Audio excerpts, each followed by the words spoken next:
Hi, my name's Daisy, and this is still not working already. As you can see, I'm joined by somebody else today. Hi! But this is weird because I've never filmed with someone else, and Sarah. Yeah, and this is like my booktube debut. Yes, this is Sarah. Hi! And she has a blog. I do. I'm from Total Teen Fiction, which is less active than it used to be, but still existent. Yes, and you like YA? I do. I love YA. Yes. We love the YA. Yay! Yay, yay for YA. We're just like one mind. So today we are going to be doing the reading habits, which I just had to look down because I forgot who it was by and who it was called. Who it was called? That's not actually a sentence. Oh, it was created by the Book Jazz, and it has how many questions? It has 11 questions, but then it has a 12th question where you say, who do you tag? But we just always tag everyone because it's nice. We're generous like that. Yeah. Question 1. Do you have a certain place at home for reading? Mine's my bed. Yeah, same. Yeah. It's the bed. You can't be reading in bed. No, because then you can snuggle onto the duvet. Yeah, you can get comfy and you're normally near your books. Yes. And then when you get the moment where you're like, I'm fed up with this book, you can just go straight ahead. Yeah. And I can't read on trains. I can read on trains, but like I'm always worried I'm gonna miss my stop, so I have to like pay attention. So I'll like read in bursts, but then be like, no, I need to pay attention now because otherwise I will end up, I don't know. Yeah. I don't like being around like loads of public people either, because I know that they're gonna come and ask me questions. Yeah. So if I'm in my bed, nobody can really ask me a question except for if they come in the room. Yeah. So, and then I close the door. There's like, no, it's my reading time. I think, and in the summer I'll read in the garden, but only when it's really, really warm. Yes. So. Yeah. But then you have sometimes the wind goes with the pages. Warm but not breezy, but not so warm that like with no breeze it's like melting you. Yes. So like when it's the perfect amount of warm, I can read in the garden. Yeah. You don't want sweaty hand fingerprints on like the book. I've done that with like lotion before now, and or if gone you like can't, this and gone like on my book. I'm like, no. If you don't have sunglasses and like the glare off the page just like blinds you. This is why Kindles are useful. Yeah. Okay, question 2. Bookmark or random piece of paper? I already know your answer because I saw your book earlier. My current bookmark is a receipt from the place I got the book. Right, I do like bookmarks and I have a lot of bookmarks, but I lose them. So normally it's like I need to hold my page, what's nearest? And that can be like anything from like a receipt or like, I don't know, a train ticket or just whatever's nearest, because I'm scared of losing my page. But don't ever fold the page. No, we can't fold pages ever. No, it's bad. It's not good. No. Yeah, mine is at the moment. I have a keep calm and read on, and it's got a bead on it. I think you guys have probably already seen it because it's the bead that constantly hits into the cover of the page, and then people go like, "Why are you hitting your book?" So I have used before now tissues I've cried on from the book because I can't find my bookmark because it's fallen down somewhere. Yeah. Which is very sad because I'm then just putting tear-soaked stuff inside. It's quite sad. Yeah, it's quite sad. But you know, resourceful. Yes, it is. And then you have a tissue, and then next time you open the book, tissue at hand. I'm waiting for it for later. Yeah. So.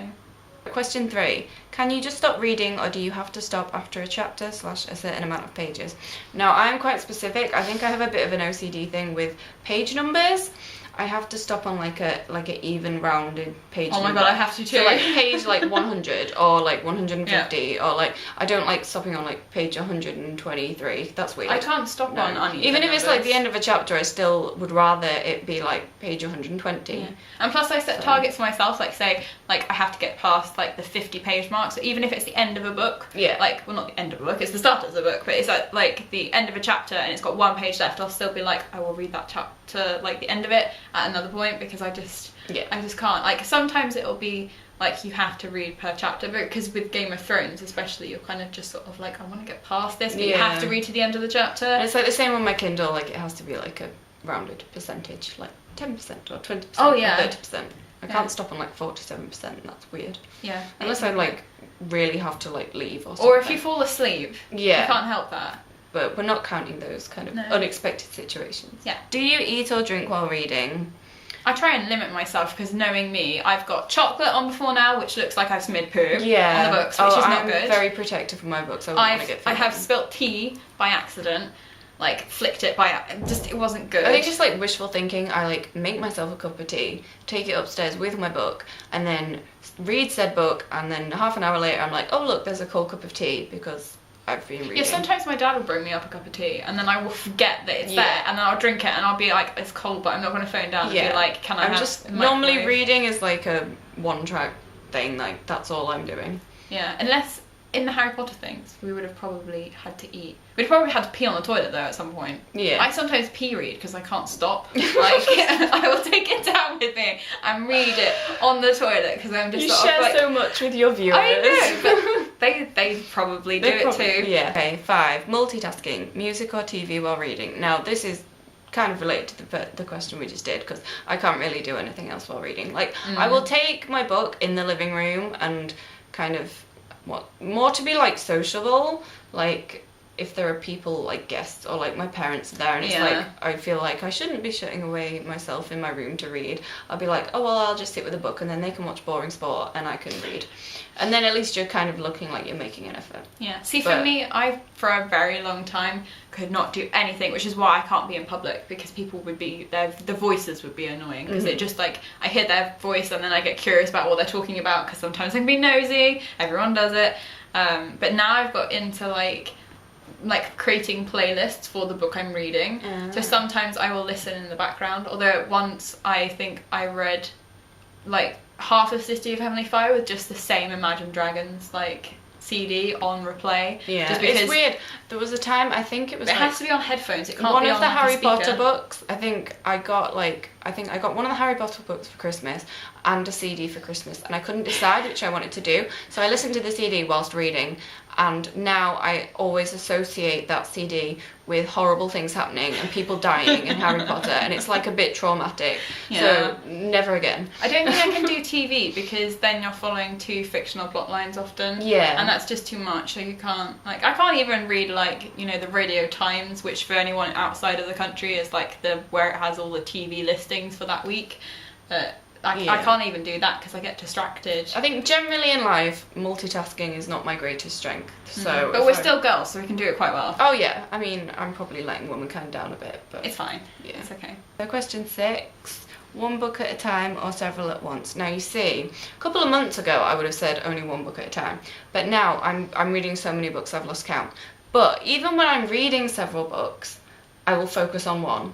If that makes sense. You have it designated, but then you have one that you have to go to. I'm like I really like getting a book just out the way and done with, like in like just one fell swoop. Yeah. I don't like having several books on the go, even though I do at the moment. So like even if I get distracted by one book, I will just like read that whole one book, and then I've got books on the go and I've left them because I know I won't get them done in like that one sitting. Even if that sitting is like a week, I know I won't get them done, and I kind of want to binge something else.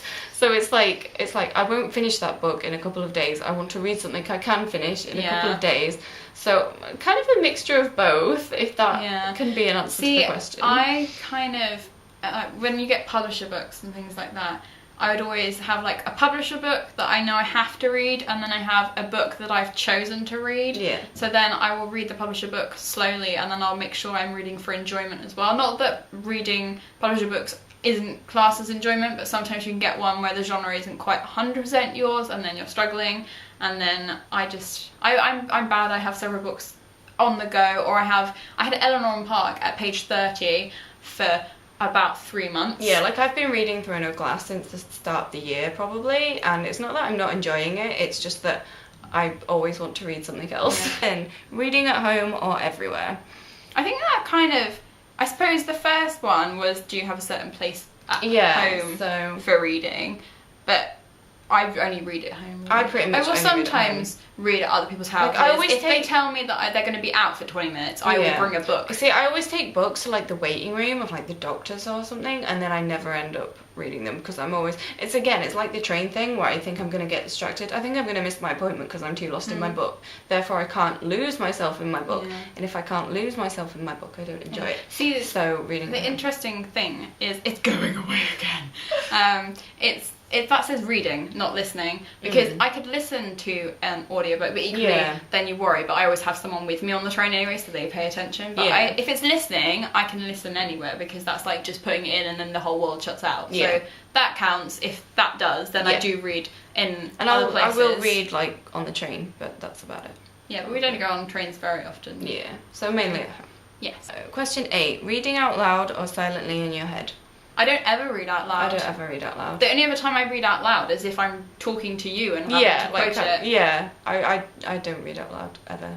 I don't understand people who... If you have a child, that makes more sense. Yeah. Like, or if you're reading to someone who feels unwell and they want you to read like a part of a book. Yeah. But do you tend to get to after the point of like you don't want it read to you anymore, and then you get to the point then later on in life when then you have to read to other people? Yeah. At the moment we're not in that position. Yeah, like we have to read to someone else. I look forward to it when I have kids and I can read to them. That will be a nice day, but not for a while. They're gonna get Little Rabbit Foo-Foo, because that's an amazing book. I never read that book. It's so good. It doesn't make any sense, but it is really That's good. the best kind of book. Yeah. 9. Do you read ahead or even skip pages? Now, I'm naughty. I'm sorry. I can't do it. I can never skip ahead. I would never skip pages. I would never look at the end. Like, my sister picks up my books and flicks to the end to see what happens. I'm like, don't tell me. I can't know anything.